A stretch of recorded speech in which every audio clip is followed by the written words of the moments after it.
Hello friends, welcome back to my channel smile openly with doctor Poonam. हिलते हुए दांत यानी कि दांतों का हिलना एक बहुत ही आम समस्या है। आजकल छोटी उम्र में भी बहुत सारे लोग ऐसे होते हैं जिनके दांत हिलते हैं, यानी कि दांतों का हिलना जैसे नॉर्मली क्या होता है कि एजिंग के साथ दांत हिलते हैं। जैसे कि उसकी एज हो गई 50+ हो गया, 40+ के बाद उनके दांतों की जो बोन है वो रिड्यूस हो जाती है और दांत हिलने लग जाते हैं। लेकिन आजकल की ये जो अपना लाइफस्टाइल चल रही है उसमें हम लोगों ने नोटिस किया है, या फिर ऐसे बहुत सारे पेशेंट आते हैं तो उनके दांत कम उम्र में ही हिलने लग जाते हैं। जैसे कि 30, कम उम्र का मतलब ये नहीं कि 15 या 20 साल, यानी 30 की उम्र होती है, 30 साल के आसपास की जो एज होती है उसी एज में भी लोगों के दांत है वो काफ़ी हिलने की प्रॉब्लम आती है उन लोगों को भी। आज इस वीडियो के थ्रू हम लोग इसी टॉपिक पे बात करेंगे कि ये जो दांतों के हिलने की प्रॉब्लम होती है वो क्यों होती है, किस रीज़न की वजह से होती है और इसका ट्रीटमेंट क्या है। बहुत सारे लोग ये सोचते हैं कि अगर दांत हिलने लग गए हैं तो इसका कोई ट्रीटमेंट नहीं है, वो निकलेगा या उसमें प्रॉब्लम होएगी। ये मोस्टली लोगों की थिंकिंग होती है, लेकिन ऐसा नहीं है। दांतों के हिलने का भी ट्रीटमेंट होता है, उसको आप मजबूत कर सकते हो, ऐसा ट्रीटमेंट भी पॉसिबल है। तो आज का मेरा ये वीडियो इसी टॉपिक पे है। चलिए स्टार्ट करते हैं। लेकिन स्टार्ट करने से पहले अगर आप लोगों ने अभी तक मेरा चैनल सब्सक्राइब नहीं किया है तो प्लीज़ सब्सक्राइब कर लीजिए, बेल आइकन को प्रेस करना मत भूलिए ताकि आपको मेरे न्यू वीडियोज़ की नोटिफिकेशंस मिलती रहें।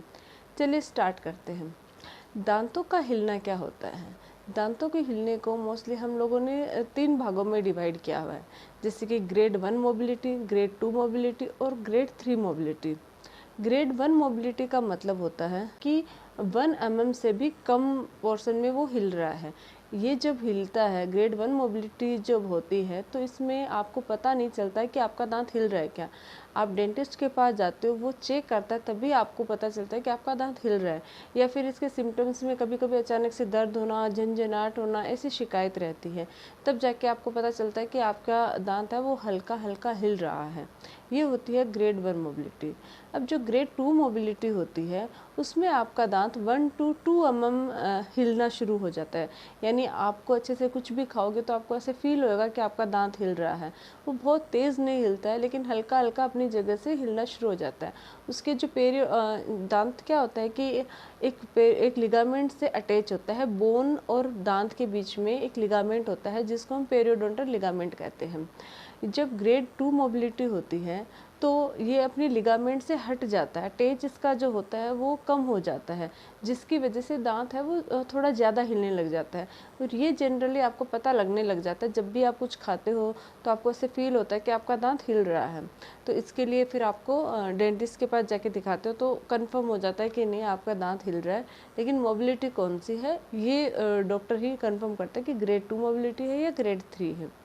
अब आती है ग्रेड 3 मोबिलिटी। ग्रेड 3 मोबिलिटी में दांत 2 mm से भी ज़्यादा मात्रा में हिलता है, यानी कि बहुत तेज़ी से हिलता है दांत। आप कुछ भी वहाँ से खा नहीं सकते, पी नहीं सकते, आपको पता चलता है जनरली वो हिलता रहता है। तो उसके लिए आपको डेंटिस्ट के पास जाना होता है। ये तो है टाइप्स की, वही कौन किस तरीके से मोबिलिटी होती है, दांत का हिलना को हम लोगों ने किस तरीके से डिवाइड किया है। अब जानते हैं कि इसके रीज़न क्या होता है, दांत क्यों हिलते हैं इतनी कम एज में। जनरली क्या होता है कि अगर आप अपने दांतों की अच्छे से क्लीनिंग नहीं करते हो, अच्छे से ब्रश नहीं करते हो, तो ये एक रीज़न होता है कि क्योंकि जब ये जो परमानेंट टीथ होते हैं ये जनरली 14 साल की उम्र के बाद शुरू होते हैं निकलना। और इतनी जल्दी यानी कि 25 से 30 की एज में अगर आपकी हिल रहे हैं, इसका मतलब आपकी ओरल हाइजीन बहुत पुअर है। आप अच्छे से दांतों की ब्रश नहीं कर रहे हो, सफाई नहीं रख रहे हो, जिसकी वजह से वहाँ कैलकुलस या प्लाक जमा हो रखा है। और वही कारण है कि धीरे धीरे वो जो लिगामेंट होता है वो बोन से हट जाता है और दांत हिलने लग जाते हैं। एक तो ये रीज़न होता है। दूसरा, कैल्शियम की कमी भी दांतों को हिला देती है। अगर आपके दांतों में, अगर आपके शरीर में, बॉडी में कैल्शियम की कमी है तो उसकी वजह से भी आपके दांत हिल रहे हैं। थर्ड, अगर आप मतलब जनरली कभी आपको चोट लगी है, आप गिर गए हो, उसकी वजह से भी आपका दांत है वो हिल सकता है। और नेक्स्ट होता है कि अगर आप कुछ बहुत सारे लोग होते हैं जो टीथ ग्राइंडिंग करते हैं।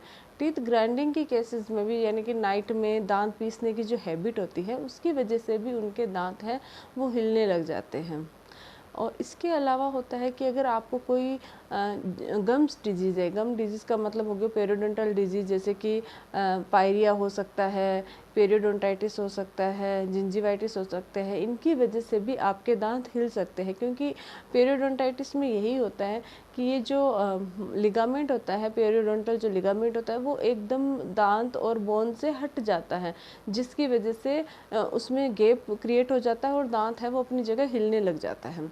तो ये रीज़न होता है दांत का हिलना। और एक जो मोस्ट कॉमन रीज़न होता है वो ये होता है कि एजिंग, यानी कि जैसे जैसे आपकी एज बढ़ती है वैसे वैसे बोन लॉस होता रहता है और उसकी वजह से आपके दांत हैं वो हिलना शुरू हो जाते हैं। अब हम लोग जानते हैं इसके ट्रीटमेंट के बारे में कि चलो अब दांत हिलने लग गए हैं, दांत हिल रहे हैं, लेकिन इसका ट्रीटमेंट क्या है, इसको कैसे रोक सकते हैं, दांत को मजबूत कैसे कर सकते हैं। तो इसके जो ट्रीटमेंट होता है वो इसके जो हमने मोबिलिटी, यानी कि इसको डिवाइड किया था ग्रेड 3 मोबिलिटीज़ में, उस मोबिलिटीज़ पे डिपेंड करता है।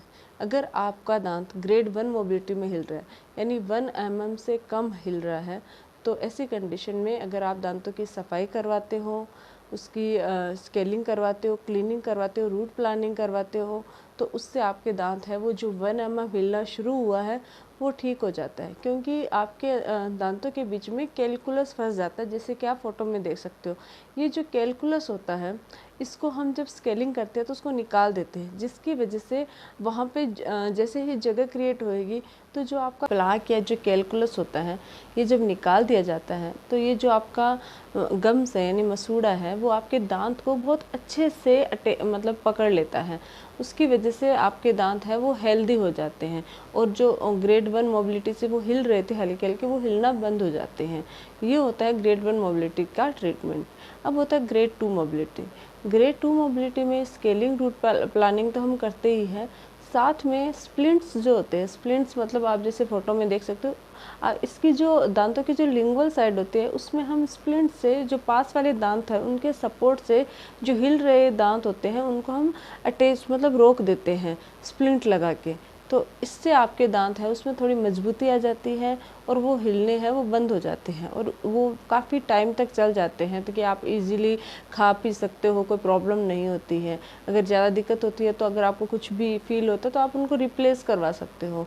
तो स्प्लिंटिंग में आपके आसपास के जो टीथ होते हैं वो हेल्दी होने चाहिए, ताकि उनके सपोर्ट से हम लोग स्प्लिंट लगा के आपके दांतों के हिलने को कम कर सकते हैं। नेक्स्ट होता है ग्रेड 3 मोबिलिटी। ग्रेड 3 मोबिलिटी का मतलब हो गया 2 mm से भी ज़्यादा हिलना।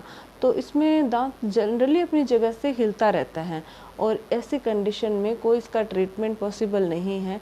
ऐसे ट्रीटमेंट में आपको इसका ट्रीटमेंट यही है कि आपको दांत को रिमूव करवाना पड़ेगा। जब ग्रेड 3 मोबिलिटी आती है तभी रिमूव करवाना ज़्यादा बेटर रहता है, क्योंकि ग्रेड 1 और ग्रेड 2 मोबिलिटी का इलाज है। तो ये है दांत के हिलने को कैसे रोका जाता है। दांत के हिलने को हम ग्रेड 1 और ग्रेड 2 मोबिलिटी है तो हम इसको रोक सकते हैं, लेकिन अगर ग्रेड 3 मोबिलिटी है तो इसको निकालना ही पड़ता है।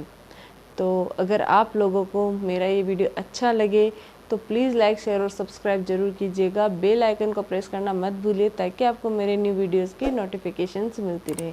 दांतों के हिलने से रिलेटेड, दांतों से रिलेटेड कोई भी क्वेरी हो तो आप मुझे कमेंट बॉक्स में कमेंट करके पूछ सकते हो। Thank you.